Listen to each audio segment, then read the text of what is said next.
تمہارے بادشاہ کا محل کہاں؟ انہوں نے کہا جی ہمارے بادشاہ کا محل نہیں ہوتا. ہمارے ہاں لوگوں نے سمجھ لیا نا کہ روب شاید کپڑوں کا ہوتا ہے، روب شاید گاڑیوں کا ہوتا ہے، بنگلوں کا ہوتا ہے، بہت بڑی کوٹھی کا روب ہوتا ہے. اور نہیں بھائی، روب تو بندے کے کردار کا ہوتا ہے، اس کے افکار کا روب ہوتا ہے، روب اس کے اونچے خیالات کا ہوتا ہے. کہاں ہے آپ کے بادشاہ کا محل؟ تو نے کہا محل شہل تو کوئی نہیں، مسجد میں ہوں گے امیر المومنین. بندہ کہتا ہے میں سوچ میں پڑ گیا کہ جس کے نام سے میرا بادشاہ کانپتا ہے وہ مسجد میں ہوگا. گن میں نہیں کوئی نہیں، ہٹو بچو ہی کوئی نہیں، ادھر ادھر ہی کوئی نہیں، پہرے دار ہی کوئی نہیں. مسجد میں جا کے پوچھا جناب عمر، کہنے لگے ادھر ہی تھے. کدھر ہیں بھائی حضرت؟ وہ کدھر ہیں؟ میں ادھر ہی تھے. کہنے لگا میں حیران ہو گیا یہ بادشاہ کی بات ہو رہی ہے. ایک صاحب کہنے لگے وہ کھجوروں کے باغ کی طرف جا رہے تھے. کہتے ہیں میں کھجوروں کے باغ میں گیا تو ایک بندے سے پوچھا امیر المومنین، کہنے لگا وہ سامنے کی طرف جا رہے تھے. ادھر گیا، ایک بندے سے پوچھا کہاں ہے وہ شخص، اس کی 24 لاکھ مربع میل پہ حکومت ہے. کہاں ہے وہ شخص جو مدینے میں بیٹھ کے نعرہ لگاتا ہے تو کیسر و کسرا کانپ جاتے ہیں.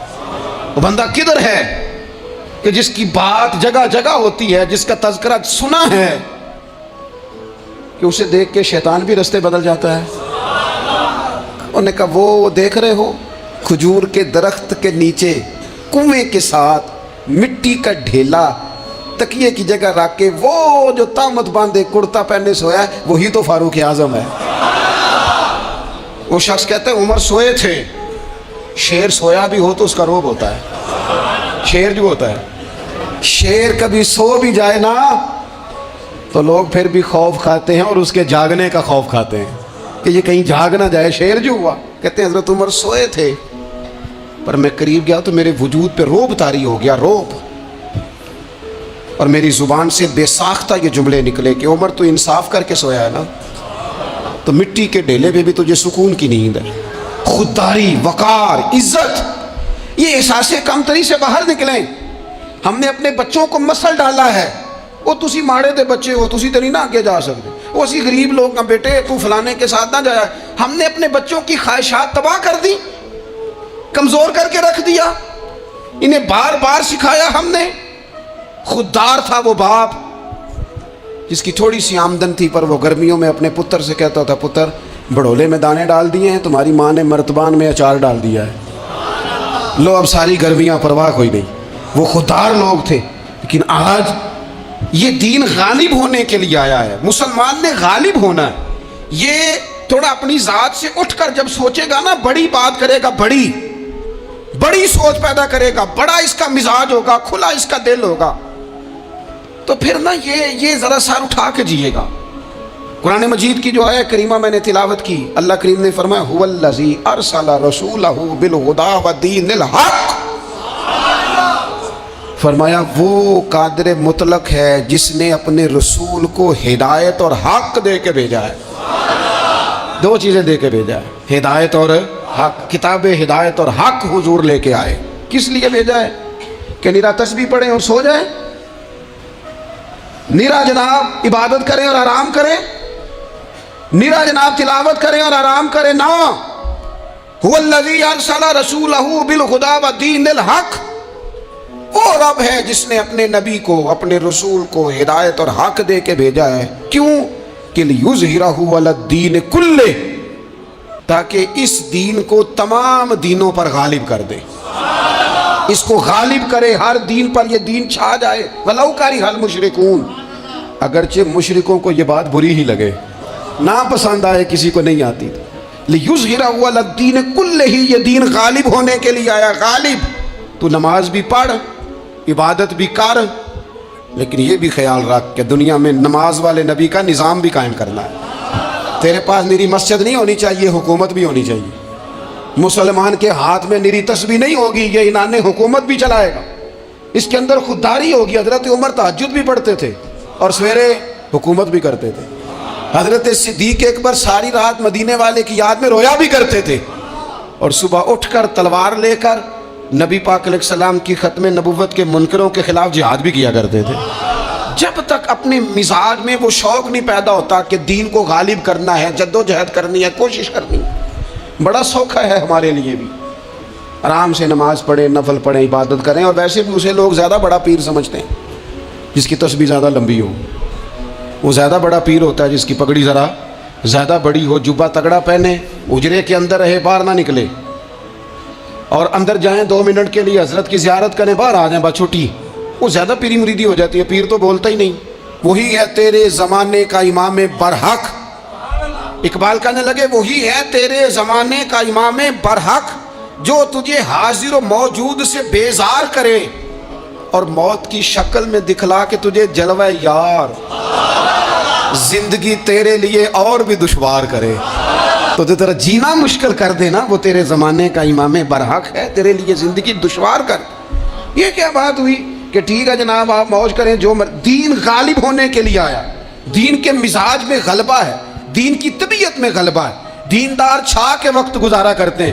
اللہ تعالیٰ نے اس دین کے اندر وہ قرار دیا ہے، وہ وسعت دی ہے، وہ درد دیا ہے، وہ ذوق دیا ہے. اپنے اندر سے وہ بت توڑ ڈالیں جو بت مایوسی پھیلاتے ہیں. ان جگہوں سے نکل آئیں جہاں انسان کمزور پڑتا ہے. اٹھ باندھ کمر کیوں ڈرتا ہے، پھر دیکھ خدا کیا کرتا ہے. آگے کی طرف دیکھیں، آگے کی طرف دیکھیں. میرے نبی اکرم صلی اللہ تعالیٰ علیہ وسلم نے فرمایا حالات جتنے بھی خراب آ جائیں، ماحول جتنا بھی بگڑ جائے، امت پر دشواری جتنی بھی آئے، حضور علیہ الصلوۃ والسلام نے فرمایا ہے یہ دین اسلام ہے. یہ مسلم کے لفظ ہیں. حضور فرماتے ہیں یہ دین ہمیشہ قائم رہے گا. اور فرمایا ایک جماعت ہوگی پوری میری امت کی جو دین اسلام کے دفاع میں کام کرتی رہے گی، جد و جہد کرتی رہے گی، کوشش کرتی رہے گی، ہمت کرتی رہے گی. میرے عزیز حضور نے فرمایا ہمیشہ یہ دین قائم رہے گا اور ایک جماعت ہمیشہ اس دین کے لیے کام کرتی رہے گی. اور میرے نبی پاک علیہ السلام نے فرمایا 100 سال کے بعد تو اللہ ضرور اس امت میں ایک ایسا شخص پیدا کرے گا، یہ ابن ماجہ میں حدیث موجود ہے، جو اس دین کی نئے سرے سے تجدید کر دے گا. وہ لوگ آتے رہے، جب حالات بڑے بگڑے تو حضرت عمر بن عبدالعزیز آ گئے، حالات کا رخ بدل کے رکھ دیا. پھر معاملات بڑے بگڑے تو امام شافعی جیسے لوگ آ گئے، غوث اعظم جیلانی جیسے لوگ آ گئے. حالات بڑے بگڑے تو شیخ عبدالحق محدث دہلوی جیسے لوگ آ گئے. ہندوستان میں جب ماحول بڑا کٹھن ہوا تو اعلیٰ حضرت فاضل بریلوی جیسے لوگ آ گئے. ہر صدی کے سرے پر اللہ تعالیٰ ایک مجدد بھیجے گا. حضور کا وہ غلام دین کو نئے سرے سے تازہ کرے. دین کے چمن میں ہمیشہ بہار رہے گی، ہمیشہ نورانیت رہے گی، ہمیشہ نور اعلیٰ نور رہے گا. یہ کام صرف کرنے کا کام کیا ہے؟ یہ دین تو پھلے گا پھولے گا. جو آگے بڑھ کے خدمت میں حصہ ڈال لے گا نا وہ اپنا نفع کرے گا.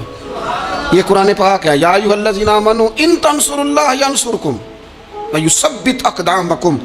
اللہ فرماتے ہیں لوگو اگر تم اللہ کے دین کی مدد کرو گے نا تو اللہ تمہاری مدد کرے گا. ویثبت اقدامکم، اور تمہارے قدم جما دے گا، تمہیں استقامت دے. تم آگے، اور دین کی مدد صرف پیسوں سے نہیں ہوتی. کوئی شخص سمجھے کہ فقط مال سے مدد ہوتی ہے. جب آپ وقت پر آ کر مسجد میں جمعے کی نماز ادا کرتے ہیں تو یہ بھی آپ دین کی خدمت ہی کرتے ہیں. جب آپ دینی اجتماعات کی رونق بڑھاتے ہیں تو یہ بھی آپ دین کی خدمت ہی کرتے ہیں. جب آپ کسی دین کے طالب علم کا حوصلہ بڑھا دیتے ہیں نا، بیٹے بڑی بات ہے قرآن پڑھتے رہنا، یہ بھی آپ خدمت ہی کرتے ہیں. جب آپ دین کے بارے میں کسی جگہ بیٹھ کے اچھی بات کر دیتے ہیں، یار اللہ کا فضل ہے ہمارے دین میں یہ خیر اللہ نے رکھی، یہ بھی آپ دین کی مدد ہی کرتے ہیں. آپ کسی بھی جگہ کسی بھی حوالے سے دین کے لیے کوئی بھی پیغام دیتے ہیں، کوئی بھی بات کرتے ہیں تو آپ دین کی، یہ ساری خدمات دینیاں ہیں، یہ سارا درد ہے، یہ سارا ذوق ہے. ہم اپنا اپنا حصہ جس طرح بھی ملا سکے دین کی حمایت میں، دین کی مدد میں. جہاں کوئی ایسی بات ہو رہی ہو وہاں ہم دفاع کے لیے کھڑے ہو جائیں. ہر شخص اپنے اپنے مقام پر دینی ابلاغ میں، دین کی تبلیغ میں اپنا کردار ادا کرے. ایک جملہ کوئی بول دینا رسول پاک کے دین کی مدد میں، ایک جملہ، یعنی کسی کو صرف اتنا کہہ دینا کہ یار تو اپنے بیٹے کو، تیرے 5 بیٹے ہیں، ایک کو قرآن مجید کا عالم بھی بنا دے. تو کہہ کے چلا گیا اور تو تیری وجہ تجھے خبر بھی نہیں کہ شاید اس نے تیری وجہ سے اسے داخل کرایا ہے. لیکن وہ اگر آ گیا پڑھ گیا تو دیکھ تجھے اجر اللہ کتنا عطا فرمائے. آدھا جملہ بول کے دین کے معاملے میں معاون بنے، کوئی خیر کا لفظ بول کے معاون بنے. ہم نہ ہمت نہیں کرتے، ہم کہتے ہیں وہ فلانا کرے گا، بڑا آدمی کرے گا، مولانا کریں گے، پیر صاحب کریں گے. اپنا اپنا حصہ، اپنی اپنی خیر. حضرت عمر نے بھی بڑا کام کیا ہے دین کی خدمت میں، پر سیدنا بلال کی خدمت کا کوئی انکار کر سکتا ہے؟ ڈیوٹی حضرت صدیق اکبر کی بھی زیادہ ہے، پر جناب سلمان فارسی کی خدمت کا انکار کیا جا سکتا ہے؟ ہر ایک نے کام کیا، ہر نقطے کا اپنا عروج ہے، اپنی، اور یہ دین غالب ہوگا، غالب۔ یہ مت سمجھے تھوڑے سے حالات کمزور آئے ہیں اور تھوڑا سا مسلمان محکوم ہوئے ہیں مالی طور، اپنی کوتاہیوں کی وجہ سے ہوئے، اپنی غلطیوں کی وجہ سے ہوئے، اپنے اعمال کے سبب ہوئے، تو ڈر ڈر کے نہ جئیں۔ نبی پاک صلی اللہ تعالی علیہ وسلم سفر پہ تشریف لے گئے۔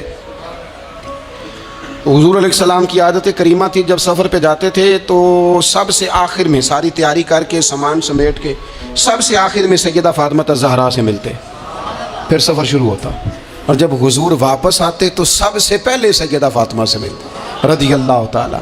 حضور کافی دنوں کے بعد سفر سے واپس آئے، لمبا سفر تھا، سیدہ فاطمہ الزہرا رضی اللہ تعالیٰ عنہ سے ملنے گئے۔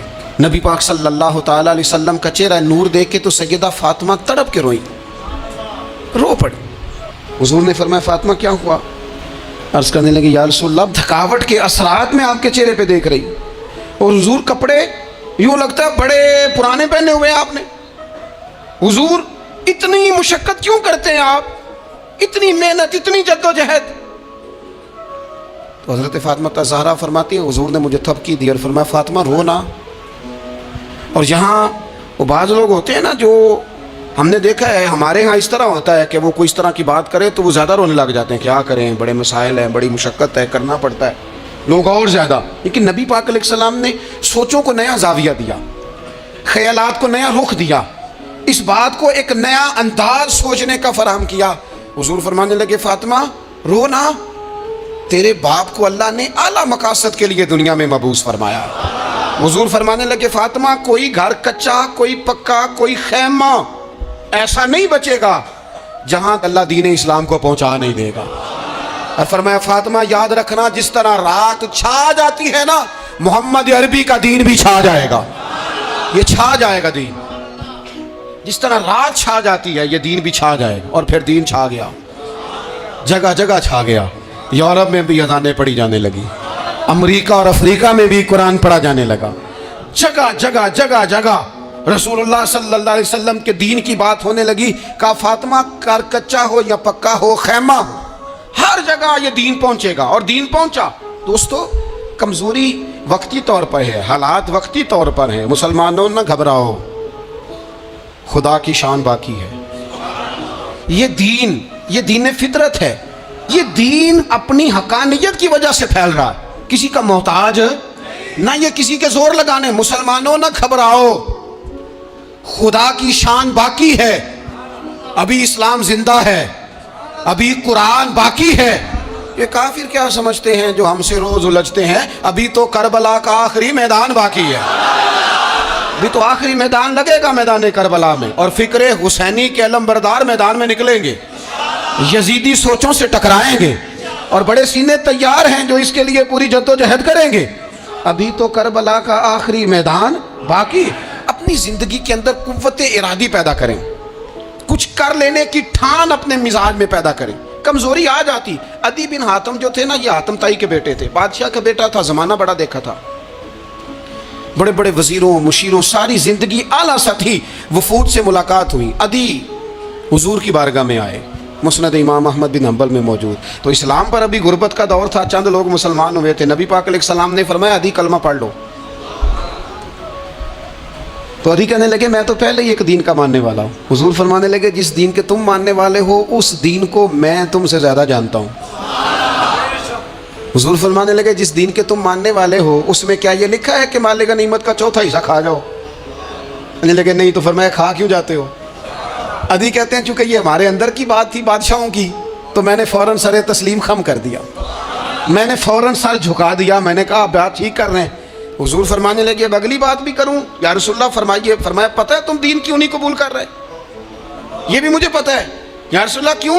فرمایا تم دیکھتے ہو کہ دین کے ماننے والے غریب لوگ ہیں، تم دیکھتے ہو کہ ابھی یہ کمزور ہیں، تم دیکھتے ہو کہ مکے والوں نے مدینہ طیبہ سے پریشان کر کے مسلمانوں کو نکال دیا ہے، یہ غریبی دیکھ کر، بظاہر اسلام کی کمزوری دیکھ کر تم کلمہ نہیں پڑھ رہے؟ حضور فرمانے لگے عدی مقام ہرا کا نام سنا ہے؟ بڑی دور تھا علاقہ، وہ مقام ہرا کا نام سنا ہے؟ عدی کہنے لگے حضور سنا ہے پر وہ جگہ دیکھی نہیں۔